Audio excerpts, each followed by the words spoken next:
Everyone, আসসালামু আলাইকুম। আশা করছি আপনারা সবাই অনেক ভালো আছেন। আমরা সবাই আলহামদুলিল্লাহ ভালো আছি। আরও একটি ব্লগ ভিডিও দেখার জন্য আপনাদের সবাইকে ওয়েলকাম জানাচ্ছি। তো আজকে হচ্ছে আপনাদের সাথে খুবই মজার একটা পিঠার রেসিপি শেয়ার করব। আমাদের চট্টগ্রামের ঐতিহ্যবাহী একটা পিঠার রেসিপি। তো গতকালকে হচ্ছে আমি গুড় আর হচ্ছে চাল কিনে নিয়ে এসেছিলাম, তো আপনারা দেখেছেন। তো আজকে সে পিঠা বানিয়ে ফেলবো। অনেকদিন ধরে আমার খেতে ইচ্ছে করছিল। তো পিঠাটা বানানো আসলে খুবই ইজি। অনেকে হয়তো বা চিন্তা করে যে অনেক বেশি ঝামেলা, সেটা হচ্ছে কলার পাতার জন্য ঝামেলা। তবে কলা পাতা নিয়ে আমার টেনশন করতে হবে না, আমার পাশে হচ্ছে কলা পাতা আছে। আমি মিহিকার মুন্নিকে পাঠাবো কেটে নিয়ে আসার জন্য, বা ওদেরকে মানে কাউকে বললে কেটে দিবে ওখানকার মানে যার আর কি। তো আশা করছি ভালো লাগবে। আর দেখা যাচ্ছে কি ঐতিহ্যবাহী খাবারগুলো দিনে দিনে উঠে যাচ্ছে, বাচ্চারাও দেখা যাচ্ছে কি নামগুলো ভুলে যাচ্ছে, আমরা নিজেরাও ভুলে যাচ্ছি। ছোটোবেলায় দেখা যেত কি সবাই তৈরি করতো, ভালো লাগতো। এই তো বেশি কথা বলবো না, বিকেলের দিক দিয়ে তৈরি করে ফেলবো, যেহেতু সন্ধ্যার পরে বা সন্ধ্যার দিক দিয়ে খাবো এরকম একটা চিন্তা করেছি। আর বানাতেও একটু টাইম লাগবে, সেই কারণে তাড়াতাড়ি বানিয়ে ফেলবো। তো আশা করছি আমার আজকের পুরো ভিডিওটা আপনাদের সবার কাছে অনেক বেশি ভালো লাগবে। তো পিঠা বানানোর জন্য কলার পাতা নিয়ে এসেছি। তো পাশের বাসায় হচ্ছে মানে পাশের ওই সাইডে হচ্ছে একটু খালি জায়গা ছিল, ওখানে হচ্ছে কলা পাতা ছিল। তো ওখানে দারোয়ানকে বলে দারোয়ানি নাকি কেটে দিয়েছে 2 সাইজের কলা পাতা। তো এটা যেটা করতে হবে এখন, এটাকে ভালোভাবে ক্লিন করতে হবে, এটা আগে কাটতে হবে, কেটে তারপরে এটাকে খুব ভালোভাবে ক্লিন করতে হবে। যেহেতু কলা পাতার মধ্যে প্রচুর ময়লা থাকে, এই যে দেখতে পাচ্ছেন প্রচুর ময়লা কলা পাতার মধ্যে, এগুলো ভালোভাবে ক্লিন করে নিতে হবে। এখন আমি যেটা করব, এটা এই সাইডটাতে কেটে নেব। আর এই পিঠাটা হচ্ছে আমাদের চট্টগ্রামের ঐতিহ্যবাহী একটা পিঠা। মানে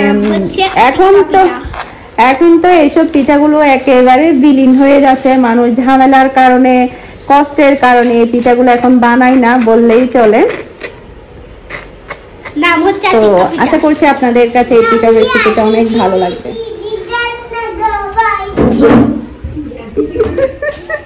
কি করতেছো তুমি? হ্যাঁ, ডাটাগুলো নিয়ে কি করতেছো?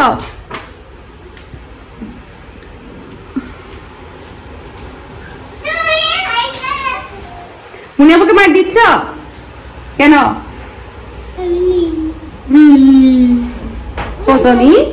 পছনি। তো এখানে আপনারা দেখতে পাচ্ছেন পাতাগুলোকে ভালোভাবে ক্লিন করা হয়ে গিয়েছে। আর পিঠাগুলো বানানোর জন্য টোটাল আমি 1 কেজি পরিমাণে চাল নিয়েছি। চালগুলোকে ভালোভাবে ক্লিন করে পানিটা ঝরিয়ে নিতে হবে। আর পাতাগুলোকে যেটা করতে হবে, একটা পরিষ্কার কাপড় দিয়ে খুব ভালোভাবে এটা কিন্তু মুছে নিতে হবে, যাতে করে কোনো প্রকারের পানি না থাকে। তো আমি এটা একটা পরিষ্কার কাপড় দিয়ে ভালোভাবে ক্লিন করে নিচ্ছি। এরপরে হচ্ছে চালগুলোকেও ভালোভাবে ক্লিন করে নিব। আর পিঠাটা বানাতে কিন্তু অল্প সময়ের মধ্যে কিন্তু হয়ে যায়, আর খুব একটা বেশি কিন্তু উপকরণের প্রয়োজন হয় না। আর একটা কথা, কলা পাতার পরিবর্তে কিন্তু আপনারা চাইলে ফয়েল পেপারে মুড়িয়েও কিন্তু পিঠাটা বানাতে পারবেন। তারপরে দাম দামিয়া করে ফেলে যায়, দানা উপর অফার পাট এমনি। হ্যাঁ বুঝছি তো, এমনি সায়া হসল করে ফেলা, ড্যাং করে ফাড়ে ফেলা দিয়া। হ্যাঁ আস্তে টাইট বানিব। হ্যাঁ ইকা তুলে দে, হিকেতা এ তুলতেম যাচ্ছি আগে যাবে তা আস্তে কর। হ্যাঁ পালা পালা পালা নিকা সালা পালা আস্তে টাইট যাতে না বানা থান। গান বেগ গিন টুনটু হইতে আর দেখো পালা মুন্নির গান। কার গান নি? আন্নের গান। তোর গান, তোর গান তুই শিখা। তুই এই গান তুই দেখে গা পিয়া পিয়া পিয়া পিয়া সব গান এখন টুনটুর মুখে। মুন্নি সব গান এখন টুনটুর মুখে। ভাত খাওয়াবে আর গান শোনাবে টুনটুরে। পিয়া পিয়া গল্প শোনাই, গল্প গল্প। কি করো তুমি?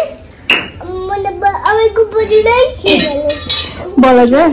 মুন্নি আপু কিভাবে বলে? আমি গল্প শোনাই, বারান্দায় গিয়ে আমি গল্প শোনাই এরকম বলে। তুমি গল্প শোনাও? শোনাও না?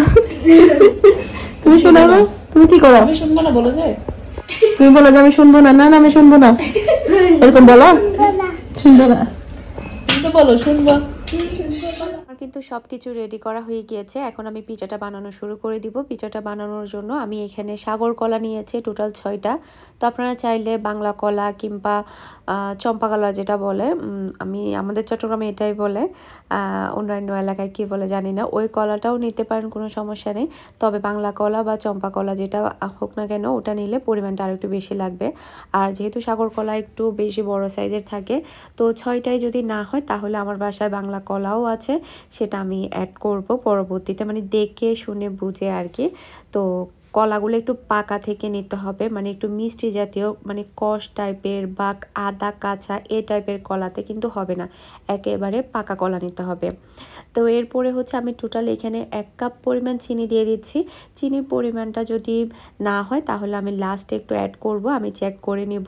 তারপরে হচ্ছে একটা হ্যান্ড উইক্স দিয়ে এটাকে একটু ম্যাশ করে নিচ্ছি, আর চিনিটা একটু ভালোভাবে মিক্স করে নিব যাতে করে চিনিটা ভালোভাবে গলে যায়।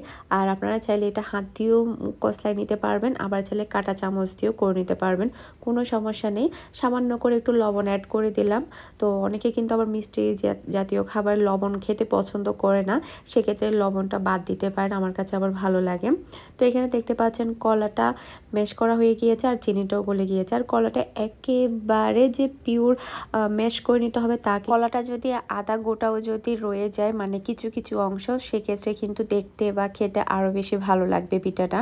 তো এরপরে হচ্ছে নারকেল কুচানো দিয়ে দিলাম, আপনারা চাইলে কোরানোও দিতে পারবেন, আমি কুচাই কুচাই দিয়েছি যাতে করে এটা খাওয়ার সময় দাঁতের মধ্যে পড়ে, তখন কিন্তু খেতে আরও বেশি ভালো লাগে। তো এরপর আমি যেটা করছি, পুরো চালটা আমি এখানে দিয়ে দিচ্ছি। প্রথমে আমি সম্পূর্ণ চালটা দিব না, প্রথমে আমি অবস্থাটা বুঝি এই পরিমাণ ইয়াতে আমার কতটুকু হয়। যদি মনে হয় যে না পুরোটা চালে আমি দিতে পারবো, সেক্ষেত্রে পুরোটা আমি অ্যাড করে দিব।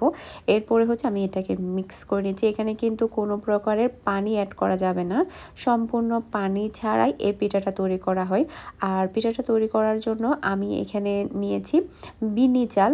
বিনি চালটা আপনারা 1 কেজি হচ্ছে 120 টাকা, 30 টাকা, 40 টাকা দিয়ে কিনতে পাবেন, মুদির দোকানেও পাওয়া যায়। এই পিঠাটা কিন্তু বিনি চাল দিয়ে করতে হবে, এটাকে বিন্নি চাল বলে বা বিনি চাল, আমাদের চট্টগ্রামের তো ভাষায় বিভিন্ন রকম বলে থাকে, তো বিন্নি চাল বললেই কিন্তু আপনারা পাবেন। তো আমার কাছে সম্পূর্ণ চালটা মিক্স করার পরে মনে হচ্ছে কলাটা যদি আরেকটু দেই তাহলে হয়তো বা মানে পিঠাটা খেতে আরেকটু মজা হবে, তাই আমি 3টা কলা, বাংলা কলা আর কি, বড় সাইজের ছিল, ওগুলো আমি অ্যাড করেছি। কলা যত বেশি হবে পিঠাটা খেতে তত বেশি মজা হবে। তো এরপরে হচ্ছে কলাটাকে আমি একটু হাত দিয়ে ম্যাশ করে দিচ্ছি, তারপরে এটাকে আমি ভালোভাবে মিক্স করে নেব।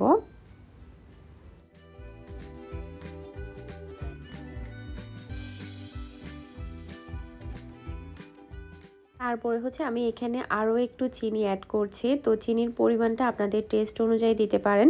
অনেকে চিনির পরিমাণটা অনেক বেশি খেতে পছন্দ করে, আবার একটু হালকা মিষ্টি খেতে পছন্দ করে।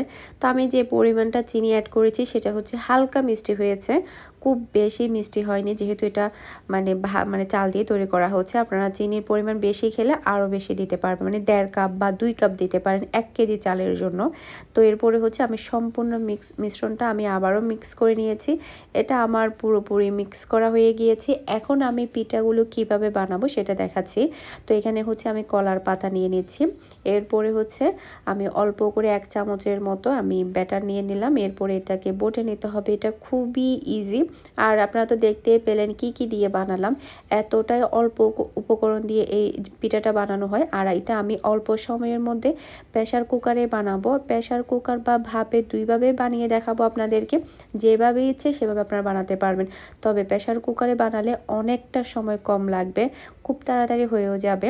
যেহেতু আমি প্রেসার কুকারে বানাবো সেক্ষেত্রে পাতার সাইজটা তো পুরোপুরি যাবে না, সেক্ষেত্রে আমি সাইডের দিক দিয়ে একটু একটু কেটে নিচ্ছি, কেচে দিয়ে, যাতে করে আমি পিঠাগুলো খুব ভালোভাবে প্রেসার কুকারে আমি ঢুকাতে পারি।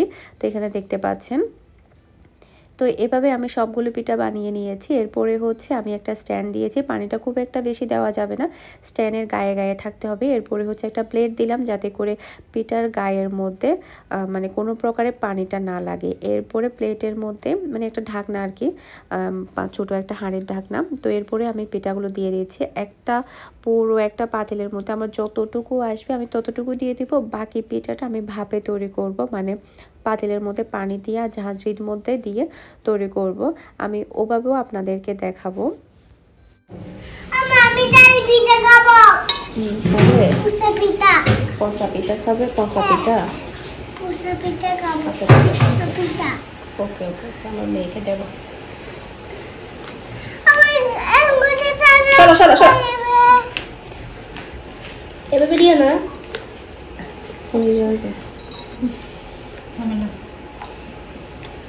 আমি তাই পিঠা খাবো একদম। এদিকে দিলে খাবে হবে না। না। আমার দাদু পিঠা খাবে। দাদু। আমার দাদুকে দেবো না। আম্মু। হ্যাঁ, আমার দাদু পিঠা খাবে। তোমার দাদু পিঠা খাবে, তোমার দাদুকে একদম পিঠা দেবো না। ভাইয়া দিদি পিঠা খাবে। মাহি তারপর মাহি আম্মু ও আম্মু মাহি কাউকে পিঠা দেবো না, কিছু দেবে। কিচ্ছু দেবো না, দেবে। দেবো না, দেবে। কাউকে কিছু দেবো না। আম্মু খাবো, শুধু আম্মু খাবো। তোমাকেও দেব না। তোমাকেও দেবো না। না আমি খাবো। তোমার দাদুকেও দেবো না। না আমি খাবো। সিটি কই, সিটি সিটি বাচ্চা দেওয়া যাবে। এটাকে হচ্ছে এখন আমি 4 থেকে 5টা মতো সিটি দিব, এতে করে দেখা যাবে এটা হয়ে যাবে। দাও না। কাকে কে খাবে পিঠা? এটা এটা চুলার মধ্যে দেবো নি। মেয়ে মাংস হবে না। মাংনি খাবে না, মাংস হবে না। মাংনি আস্তে দে। তো কে খাবে পিঠা? কে খাবে? কে কে খাবে বলো তো? আমি আর কে খাবে? দাদু তারপর আব্বু আম্মু আর কে? ভাই তারপর মাহি তারপর আর কিছু নেই। আর কিছু নেই? আর কেউ খাবে না? ভাইয়া? আর কাউকে দেবে না? ভাই চলে আসবে পোটা পরে ভাইকে ডাকলে ফ্রুটা চলে আসবে। তো ঝাঁঝের মধ্যে ভাবে দেওয়ার জন্য আপনারা চাইলে চ্যাপ্টারটা হাঁড়িও নিতে পারেন, এভাবে রাউন্ডও নিতে পারেন। তো আমার ঝাঁঝরিটা যতটুকু সাইজের ছিল আমি অতটুকু একটা হাঁড়ি নিয়েছি। এরপর ওটার মধ্যে আমি অল্প করে একটু পানি দিয়েছি, এরপর ঝাঁঝরিটা দিয়েছি, এরপর আমি পিঠাগুলো দিয়ে দিচ্ছি। তো এরপরে হচ্ছে ঢাকনা দিয়ে ঢেকে রাখতে হবে প্রায় 40 থেকে 50 মিনিটের মতো। তো এই ক্ষেত্রে পানিটা শুকিয়ে যাচ্ছে কিনা সেটার দিক দিয়ে একটু লক্ষ্য রাখতে হবে। যদি পানিটা শুকিয়ে যায় এর মধ্যে, তাহলে পানিটা অ্যাড করে দিতে হবে। আর এদিকে প্রায় 4 থেকে 5টা সিটি মতো দিয়েছি। এর মধ্যে কিন্তু আমার পিঠাগুলো হয়ে গিয়েছে। আমি ঢাকনাটা উঠিয়ে নিয়েছি। এখন আমি চেক করে দেখব পিঠাগুলো হয়েছে কিনা। তো কি সুন্দর যে একটা ফ্লেভার আসে, যেটা কিনা বলে বোঝানো যাবে না। তো কলা পাতার ঝামেলা যদি করতে না চান, সেক্ষেত্রে আপনারা ফয়েল পেপারের মধ্যে দিয়ে পিঠাগুলো অনায়াসে আপনারা বানিয়ে নিতে পারবেন। সেক্ষেত্রেও কিন্তু অনেকটা বেশি ভালো হবে। তবে যেহেতু এটা কলা পাতা দিয়ে তৈরি করা হয়, সেক্ষেত্রে কলা পাতার একটা তো ফ্লেভার থাকেই, দেখতে বা খেতে অনেক বেশি ভালো লাগে। এখন আমি যেটা করব, প্রত্যেকটা পিঠা আমি উঠিয়ে নিব। তো এই পর্যায়ে যদি আপনারা দেখেন যে একটু চেক করে নেবেন পিঠাগুলো হয়েছে কিনা। যদি দেখেন যে পিঠাগুলো চাল চাল রয়ে গিয়েছে, সেক্ষেত্রে আপনারা আরও 5 মিনিটের মতো বা কয়েকটা সিটি দিয়ে দিতে পারেন। এতে করে দেখা যাবে পিঠাটা সম্পূর্ণভাবে হয়ে যাবে। আর আমি আপনাদেরকে এখন পিঠাগুলো খুলে দেখাবো। এই পিঠাটা এত বেশি মজা হয়, আমাদের চট্টগ্রামের ঐতিহ্যবাহী একটা খাবার। তো আপনার বাসায় কিন্তু অবশ্যই বিন্নি চাল দিয়ে এটা ট্রাই করবেন। আর আপনাদের কাছে কেমন লেগেছে সেটা আমাকে অবশ্যই কমেন্ট করে জানাবেন। আর খুবই অল্প উপকরণ দিয়ে অল্প সময়ের মধ্যে আপনারা এই পিঠাটা তৈরি করে নিতে পারবেন। আশা করছি আমাদের চট্টগ্রামের ঐতিহ্যবাহী এই পিঠার রেসিপিটা আপনাদের সবার কাছে ভালো লেগেছে। তো এখানে দেখতে পাচ্ছেন আমার পিঠাটা কিন্তু সম্পূর্ণভাবে হয়ে গিয়েছে। চালগুলো কিন্তু একদমই ফুটে গিয়েছে। আজকের মতো বিদায় নিচ্ছি। আসসালামু আলাইকুম, আল্লাহ হাফেজ।